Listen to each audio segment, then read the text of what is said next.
السلام علیکم ورحمت الله وبرکاته.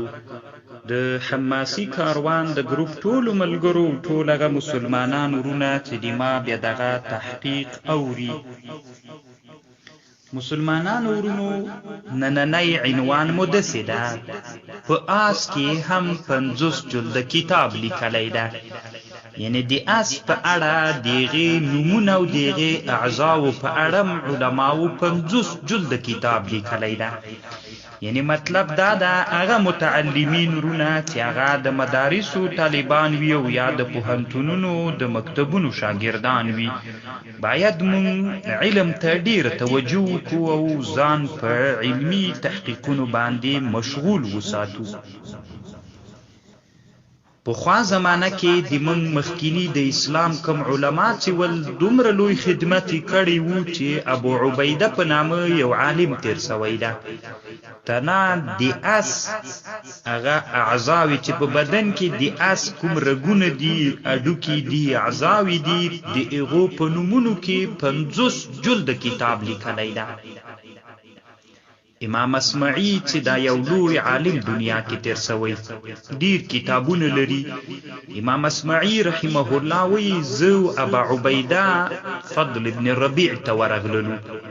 نو چې فضل ابن ربیع ته ورغللو نو د سره کېناستلو. فضل ابن ربیع راته ویلي، امام اسمعی وی ماته ویلي چې په آس کې دي 2 جلد کتابونه لیکلي دي.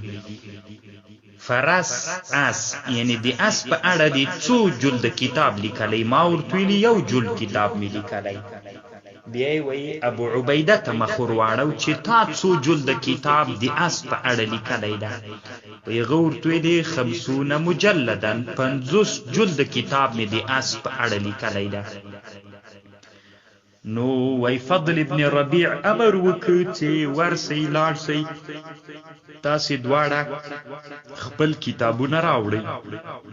نو دواړه کتابونه راوړل او یو ډیر ښه عاصم را حاضر کړ.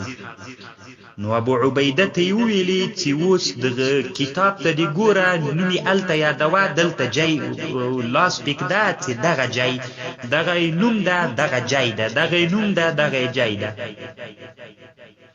نو هر چا همداسې نومونه دی ورنه غوښتنه وکړله.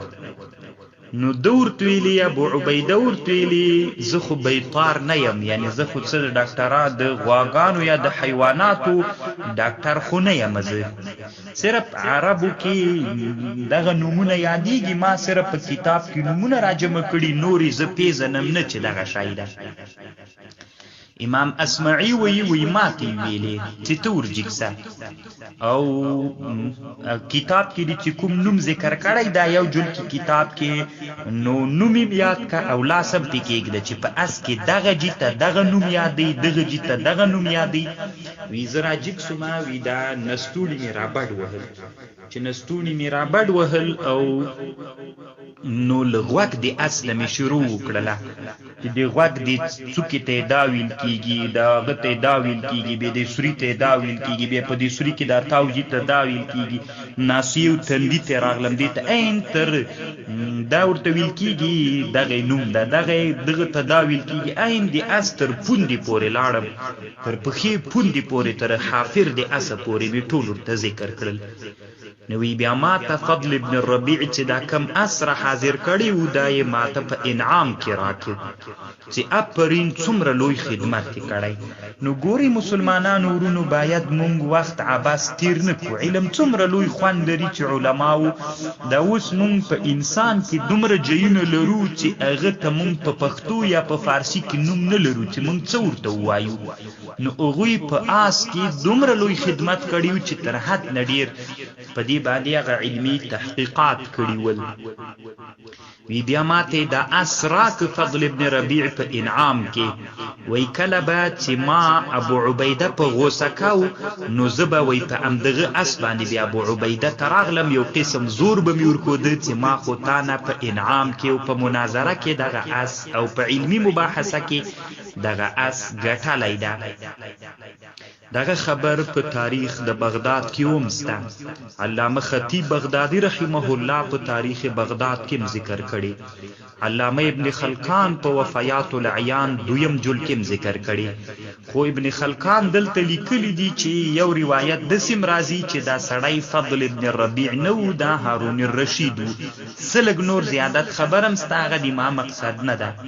او امام الذهبي رحمه الله په سیر او اعلام النبلاء کې ذکر کړي ده. امام ذهبي الته دا خبر په سیر او اعلام النبلاء کې ذکر کوي. نو هر هغه څوک چې د علم شایقین یې، نو د علم یو طرف ته متوجه کوي، باید په هر خوا باندې سړی علمي مباحثه او علمي مطالعه وکړي. الله مو جوړ لره مسلمانانو ورونو. الحمدلله ما سره هم کتاب د ابو عبیده چې په اس کې جوړ کړی خو یو جوړ کړه، او هم کتاب د امام اسمعی را سره ستا. څلور نور کتابونه عمر سره د اس په اړه چې علماو جوړ کړي دي را سره ستا. د ابن ملقن، د امام سیوطی، د امام بلقینی او د امام کلبی، دغه څلور کتابونه لرم. الله مو جوړ لره، الله مو حافظ ناصر سه. السلام علیکم ورحمت الله وبرکاته.